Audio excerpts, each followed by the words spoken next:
Assalamualaikum warahmatullahi wabarakatuh. Kapendak deui sareng Bu Eli dina pangajaran bahasa Sunda. Dinten ieu kelas 3 bakal diajar deui bahasa Sundana. Ngalajengkeun pangajaran anu kamari. Sateacana urang diajar, hayu urang ngadoa heula mugi-mugi Allah ngalancarkeun sagala rupi pengajaran anu ayeuna bade ditampi ku hideup.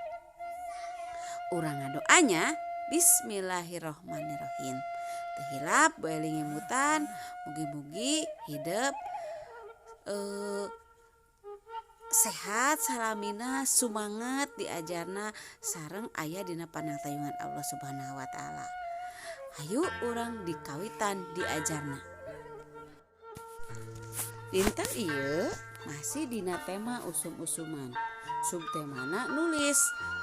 Nyaeta nyen kalimah tina istilah usum-usuman. Nu kadua ngalarapkeun tanda baca. Hayu urang dikawitan diajarna. Dina halaman 41 cobi ku hideup tinggal. Di dieu aya istilah usum-usuman. Tengetan kecap-kecap nu mangrupa istilah usum-usuman sing taliti. Kahiji usum katiga atawa usum halodo nyaeta mangsa teu aya hujan. Kadua usum ngiji nyaeta mangsa turun hujan ngecerak sapopoe. Katilu usum mamareng nyaeta mangsa ngamimitian usum ngiji. Kaopat usum dangdangrat nyaeta panyelang antara ngiji jeung katiga. Kalima usum barat nyaeta usum angin gede pacampur jeung hujan nujol ti kulon. Usum selatan nyaeta usum loba angin nujolna ti kidul wetan. Usum paceklik nyaeta usum kurang dahareun pang-pang namah beas atawa pare. Tuluy usum sasalad nyaeta usum loba panyakit nu mabari nepa. Saterasna usum pagebug nyaeta usum loba nu gering parna tapi marawat.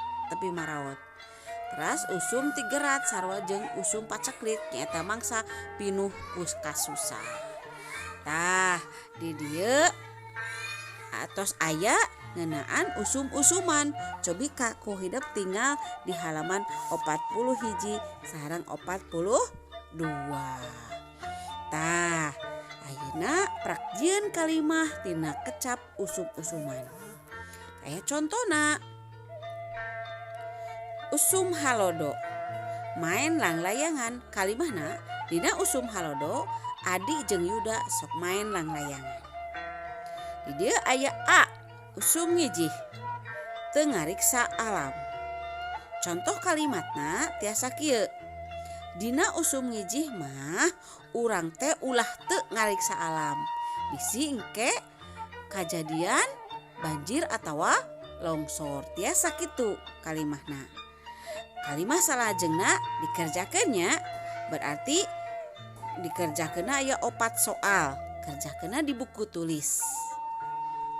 Aya 5 soal. Lepatnya aya 5 soal. Kerjakeunna di buku tulis. Tulis deui langsung tulis kalimahna. Anu ngagabungkeun 2 kalimah nu di luhur.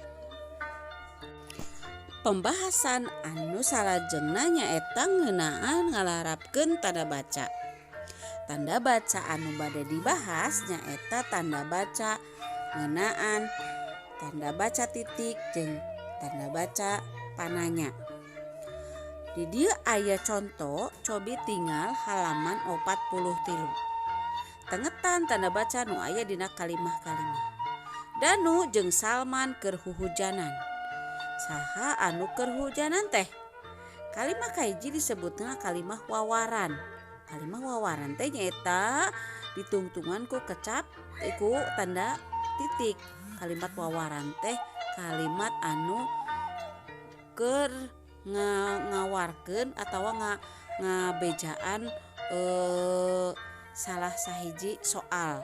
Nah, wawaran teh kalimah berita lamun dina bahasa Indonesia mah. Nu kadua nyaeta kalimah kadua disebutna kalimah pananya. Saha anu kahujanan teh? Tungtungna make tanda tanya. Tah, berarti lamun kalimah wawaran mah make tanda naon tadi teh? Tanda titik. Teras nu kalimah pananya mah make tanda tanya.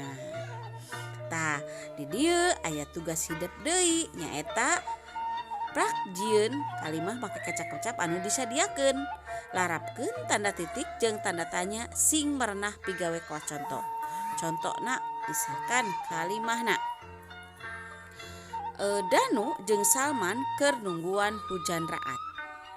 Keur nungguan naon Salman jeung Danu teh? Jadi kan ada hujan raat nih. Kali itunya kecapna atau katana. Jadi Danu jeung Salman keur nungguan hujan raat eta kalimah wawaran.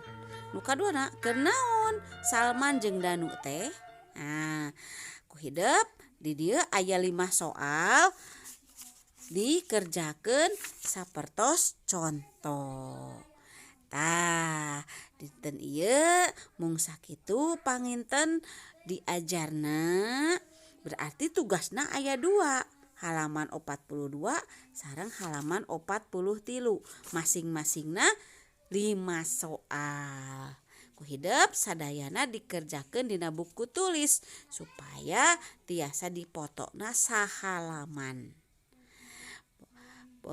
Ayeuna atos rengse diajarna mugia hidup salamina sumanget dina diajar terutami bahasa Indonesia. Bu Eli tutup. Wassalamualaikum warahmatullahi wabarakatuh.